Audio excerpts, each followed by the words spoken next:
अस्सलाम वालेकुम। Asia 41 news के साथ मैं हूं आपकी मेजबान अमना अब्बास। खबर शामिल करते हैं शोरकोट से।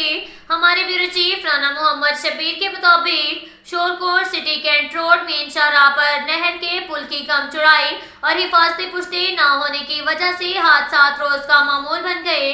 किसी भी बड़े सानह का पेश खमा होने का खदशा लाहक। शोरकोट कैंट रोड पर वाक़ पुल गाजी पीर कम चौड़ाई और हिफाजती पुश्ती न होने की वजह से गाड़ियों के नहर में गिरने के वाकयात में इजाफा होता चला जा रहा है, जबकि रात की तारीकी में पुल की चौड़ाई का गलत अंदाजा करने के बायस मोटरसाइकिल सवारों का नहर में गिर जाना रोज का मामूल बनता जा रहा है। मुतलका इंतजामिया के पूरे इसरार खामोशी पर शोरकोट और गिरदोनवा के रिहायशी और मुसाफिर परेशान नजर आते हैं। शोरकोट कैंट रोड शहर की मसरूफ तरीन शाहराह है, जिस पर तालीमी इदारे और मोटरवे इंटरचेंज सुल्तान बाहू भी वाक़ई है, जबकि मोटरवे के बायस लिया, फैसलाबाद और बखर समेत दीगर इस्लाह को जाने वाली हैवी और पब्लिक ट्रांसपोर्ट की गाड़ियां भी इसी पुल से होकर गुजरती हैं, जिसकी वजह से किसी भी वक्त कोई भी बड़ा सानहा रूनुमा हो सकता है।